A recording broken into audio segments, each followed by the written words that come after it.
In 1888, Cecil Rhodes, spearheading British commercial and political interests in Central Africa, obtained mineral rights concessions from local chiefs.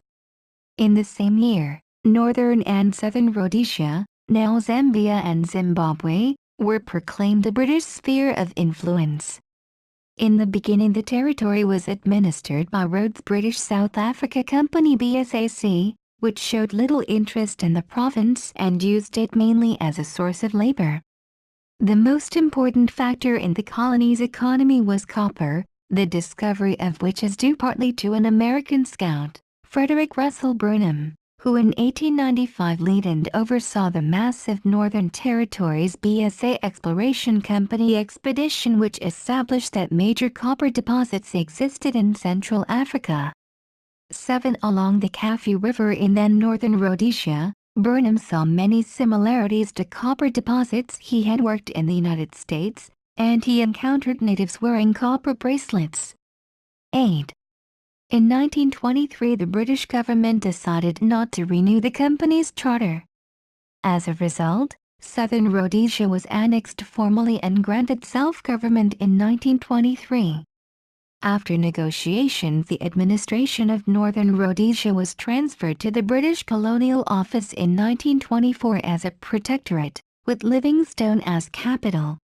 The capital was transferred to the more central Lusaka in 1935.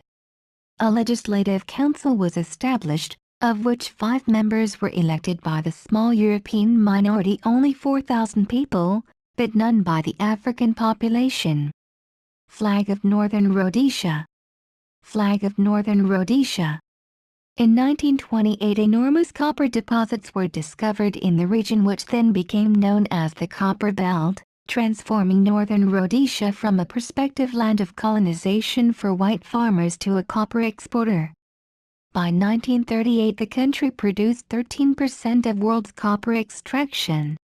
The sector was developed by 2 companies: the Anglo-American Corporation AAC and the South African Rhodesian Selection Trust REST, who controlled the sector till independence. The poor safety record and increased taxes triggered a strike of African mine workers in 1935, known as the Copper Belt Strike. The strike was crushed by the authorities. 6 miners were killed. During the Second World War, white miners came out on strike in 1940. Realizing the importance of their products for the war, they demanded higher salaries. This strike was followed by another by African mine workers. Even before the war, there had been talks about merging the 2 Rhodesias, but the process had been halted by the British authorities and brought to an absolute stop by the war. Finally, in 1953, both Rhodesias were joined with Nyasaland, now Malawi, to form the Central African Federation. Northern Rhodesia was the center of much of the turmoil and crises that afflicted the Federation in its last years. At the core of the controversy were insistent African demands for greater participation in government and European fears of losing political control. A 2-stage election held in October and December 1962 resulted in an African majority in the Legislative Council and an uneasy coalition between the 2 African nationalist parties. The council passed resolutions calling for Northern Rhodesia's secession from the Federation and demanding full internal self-be under a new constitution, and a new National Assembly based on a broader, more democratic franchise.